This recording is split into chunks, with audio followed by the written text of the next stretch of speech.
সবাইকে আমন্ত্রণ জানাচ্ছি কুলে স্পোর্টস 24। আপনাদের সাথে আছি আমি শাফাত মিদুল। শিরোনাম শুনছিলেন, এবার বিস্তারিত। শুরুতে ক্রিকেটের খবর। বিপিএল ঘিরে আনুষ্ঠানিক অনুশীলন শুরু করেছে চ্যাম্পিয়ন ফরচুন বরিশাল। এই ক্যাটাগরির 6 ক্রিকেটারকে নিয়ে শিরোপা ধরে রাখার লক্ষ্য ফ্র্যাঞ্চাইজিটির। পরিকল্পনার ভার তামিম ইকবালকে দিয়েছেন দলটির কর্ণধার মিজানুর রহমান। অন্যদিকে আশাবাদী গ্লোবাল সুপার লিগ জেতা রংপুর রাইডার্স। তরুণদের উপর ভরসা রাখছেন ব্যাটিং কোচ মোহাম্মদ আশরাফুল। হঠাৎ থমকে গেল পিকেএসপি। বলের আঘাতে নাজমুল শান্তকে নিয়ে জেগেছিল শঙ্কা। বাংলাদেশ অধিনায়ক ব্যাট হাতে দাঁড়াতেই চিন্তামুক্ত বরিশাল।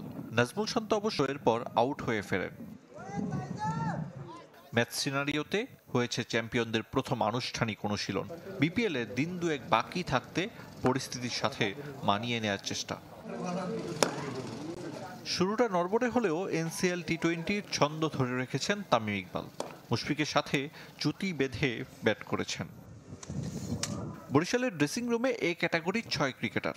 দলের সঙ্গে যোগ দিয়েছেন মোহাম্মদ নবী। পুরো আসরে আফগান অলরাউন্ডারকে পাওয়ার স্বস্তি দলটির। অপেক্ষা কিলার মিলার, শাহিন শাহ আফ্রিদিদের জন্য। নাইম, তানবীর, তাইজুল, 3 স্পিনার ছাড়াও ঘরোয়া লিগের পরীক্ষিত তরুণ ক্রিকেটাররা স্কোয়াডে। একজনের জায়গায় আরেকজন আসতে পারে, ওই জন্য আপনার প্রতিযোগিতা বেশি থাকলে তো আপনার কম্পিটিশনটা যখন ভালো হবে তখন টিমের রেজাল্টটা আলটিমেটলি ভালো হয়। বরিশাল দলটাকে মিনি জাতীয় দল বললেও ভুল হবে না। চ্যাম্পিয়ন হতে পারলে ট্রফি নিয়ে লঞ্চ ভ্রমণের বার্তা। সে লক্ষ্যে দায়িত্বের ভার তামিমের কাঁধে। প্রচন্ড ডেডিকেশন দিয়ে কাজ করে এবং ফরচুন বরিশালকে সে নিজের দল মনে করে। আপনারা যদি চান ইনশাল্লাহ অবশ্যই কাপ নিয়ে লঞ্চে যাবো, বাট লাস্ট ইয়ারটা আমরা যেতে পারি না। শিরোপার দাবিদার রংপুর রাইডার্স জয়ের লড়াইয়ে তাদের অনুশীলন নিজ মাঠে, যেখানে নাহিদ রানার পেস ব্যাটারদের ভুগিয়েছে। তরুণ আজিজুল হাকিমের উপর নজর রেখেছে কোচিং স্টাফ। ইনজুরি আক্রান্ত সৌম্য সরকারের বিকল্প হিসেবে ভাবনায় যুব এশিয়া কাপ জয়ী অধিনায়ক। রাইডার্সের জন্য আশার খবর সাইফুদ্দিনের ফিটনেস ফিরে পাওয়া। নাহিদ রানার মতন ফাস্ট বোলারকে আমরা পেয়েছি, এখন ওয়ার্ল্ডের ফাস্টেস্ট বোলারদের মধ্যে একজন। তামিম ছেলেটা খুবই ভালো, আন্ডার-19 টিমের captain. Alex Hales, Taylor, Iftekhar, Khushdil Shah 4 বিদেশিকে ঠিকঠাক পাচ্ছে রংপুর। সঙ্গে গ্লোবাল সুপার লিগে চ্যাম্পিয়ন হওয়ার আত্মবিশ্বাস বিপিএল এর দ্বিতীয় শিরোপার স্বপ্ন দেখাচ্ছে।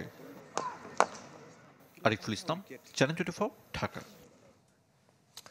লিটন দাস, জাকির আলী জাতীয় দলে অনেকটাই স্থায়ী, তবুও হতাশ হচ্ছেন না আকবর আলী। পারফরমেন্স দিয়েই দেশের জার্সি গায়ে চড়াতে চান এই উইকেট রক্ষক ব্যাটার।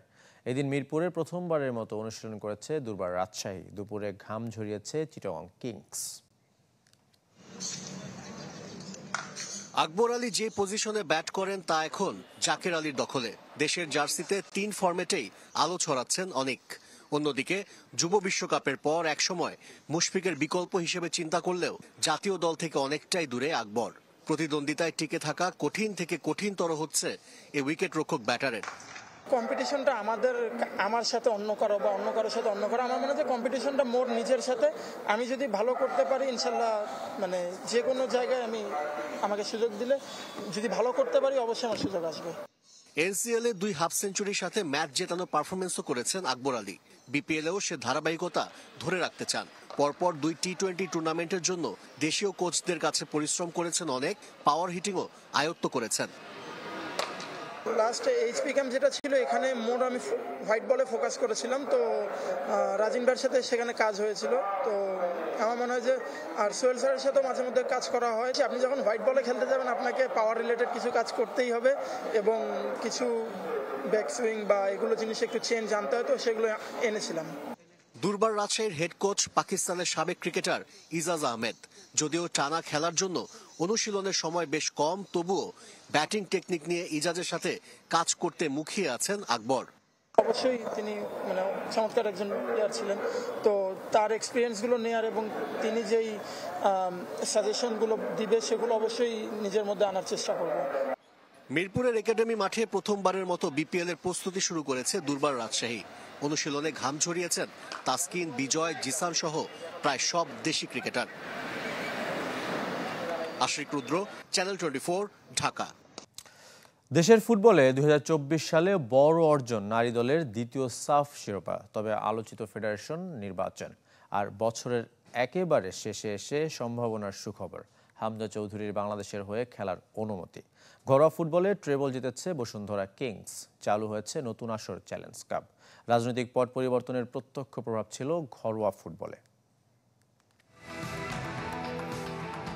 2024 সালে দেশের ফুটবলে বড় অর্জন, দ্বিতীয়বারের মতো নারী দলের দক্ষিণ এশিয়া জয়। কাঠমান্ডু সাফে ফুটবলারদের সাথে হেড কোচের দ্বন্দ্বও সামনে আসে, তবে শেষ পর্যন্ত শিরোপা ধরে রাখা আর ঢাকা ফিরে আরও একবার ছাদ খোলা বাসের অভিবাদন দেশের ফুটবল উন্মাদনাকে নিয়ে যায় নতুন মাত্রায়। ফুটবলে বছরব্যাপী আলোচিত ছিল ফেডারেশন নির্বাচন। রাজনৈতিক পট পরিবর্তনের পর দফায় দফায় হয়েছে বিক্ষোভ। কাজী সালাউদ্দিন সভাপতি পদে আবার নির্বাচন করতে চেয়েও সরে দাঁড়িয়েছেন। প্রার্থী হওয়ার ঘোষণা দিয়ে সরে দাঁড়ান তরফদার রুহুল আমিনও। শেষ পর্যন্ত বাহুপের সভাপতি তাবিত আওয়াল। 2024 সাল জুড়ে জাতীয় দলের পারফরমেন্স সাদামাটা। 8 ম্যাচে 2 জয় 6 হার। অস্ট্রেলিয়া ফিলিস্তিনের মতো দলের কাছে যেমন হেরেছে জামাল তোপুরা, হেরেছে মালদ্বীপ ভুটানের কাছেও। বছরের 2টি জয় ভুটান ও মালদ্বীপের বিপক্ষে। বছরের শেষ দিকে বড় সুসংবাদ, ইংলিশ লিগের ফুটবলার হামজা চৌধুরীর বাংলাদেশের হয়ে খেলার অনুমতি। নতুন বছরের তার পারফরমেন্সে যেমন ঘুরে দাঁড়াতে চাইবে জাতীয় দল, তাকে ঘিরে নতুন ব্র্যান্ডিং পরিকল্পনা আর পেশাদারিত্বের সুযোগ বাফুফের।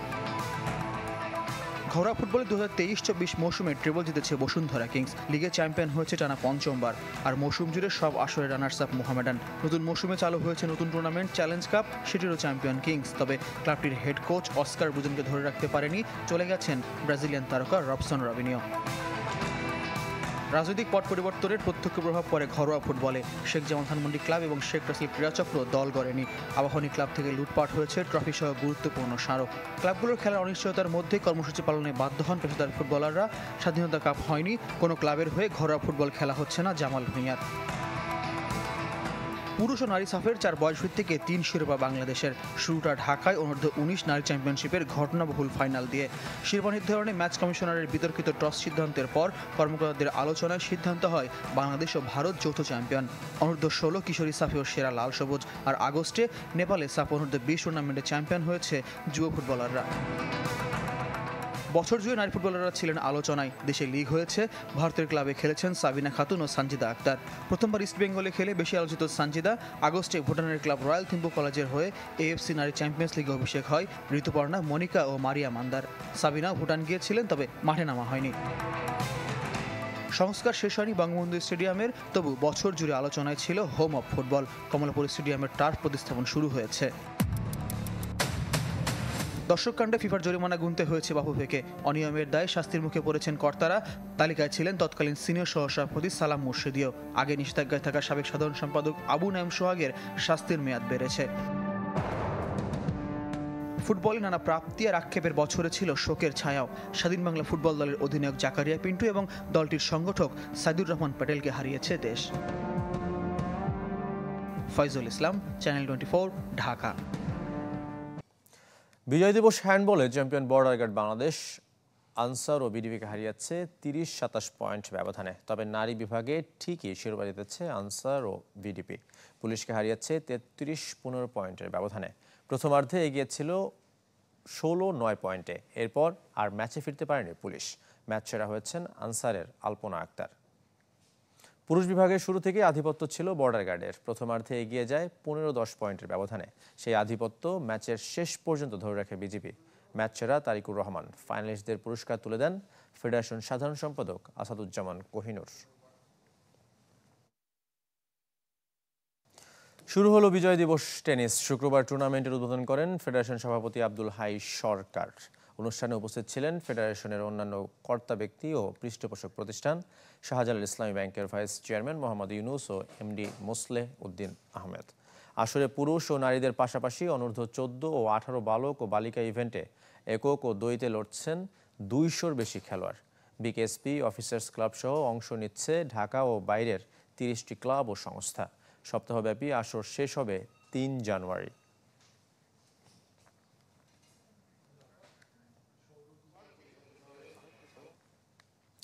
শেষ খবর কুলে স্পোর্টস 24। খেলা সব আপডেট ও রিপোর্টগুলো দেখতে ভিজিট করুন facebook.com/sports24 টিম এই পেজে। ধন্যবাদ সঙ্গে থাকার জন্য।